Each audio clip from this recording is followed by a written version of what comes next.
Avec Franck Proust, le premier adjoint de la ville de Nîmes, voilà, aujourd'hui qui est venu en tant que supporter et en premier. Oui, mais avec un grand moment pour la ville et pour le club. Je crois qu'effectivement, rencontrer Paris, c'est un honneur pour nous. Alors, je suis un peu partagé parce que c'est vrai que quand on regarde la feuille de match ce matin, elle fait peur.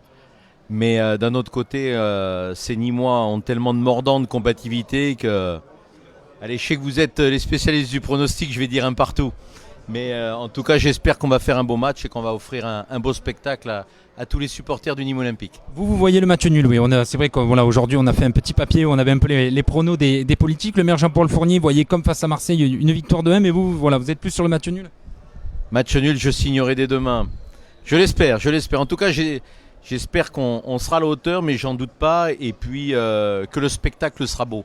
Parce que ce match doit être avant tout une belle fête. Voilà, et juste pour revenir sur cette équipe, c'est vrai qu'on a l'impression qu'elle dégage vraiment les valeurs de la ville de Nîmes. C'est vraiment un ambassadeur partout en France avec ce qu'ils sont en train de réaliser sur ce début de championnat, d'exporter les valeurs nîmoises dans toute la France. J'ai trouvé le spot de Bein Sport pour sa publicité par rapport au match très bien fait.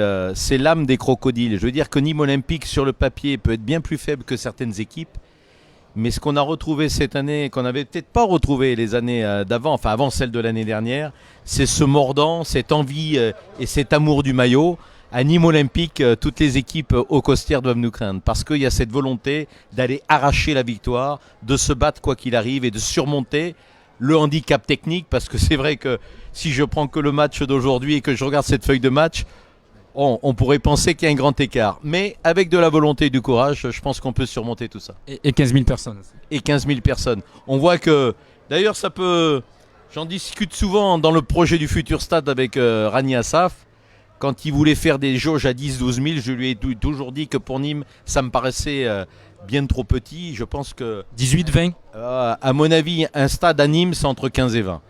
En dessous, ça serait vraiment ne pas permettre à nos supporters qui viennent au-delà de l'enceinte nîmoise, de l'agglomération, eh bien de ne pas bénéficier de voir de tels spectacles dans la région. Ça, c'est une affaire à suivre. En tout cas, vous n'étiez pas présent contre Marseille, donc j'espère que...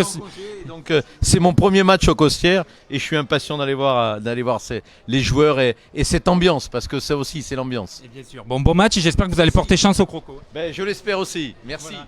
Merci, monsieur Proust. Voilà, le premier adjoint de la ville de Nîmes, donc qui lui voit un match nul.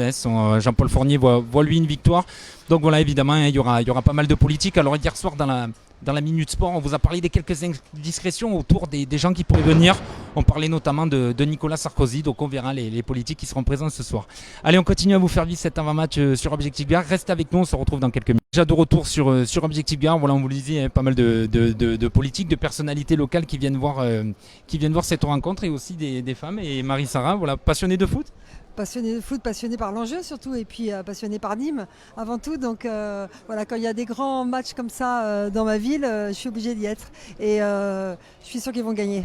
Ouais, vous êtes déjà venu auparavant au Stade des Costières sur des grands matchs Je suis venu beaucoup, et surtout à une certaine époque où Nîmes était en première division déjà. Donc c'est des super souvenirs, et voilà, on est derrière eux. C'est vrai que voilà, ce soir ils sont dans l'arène, on peut dire. C'est vrai que vous connaissez vraiment cet aspect, cette atmosphère.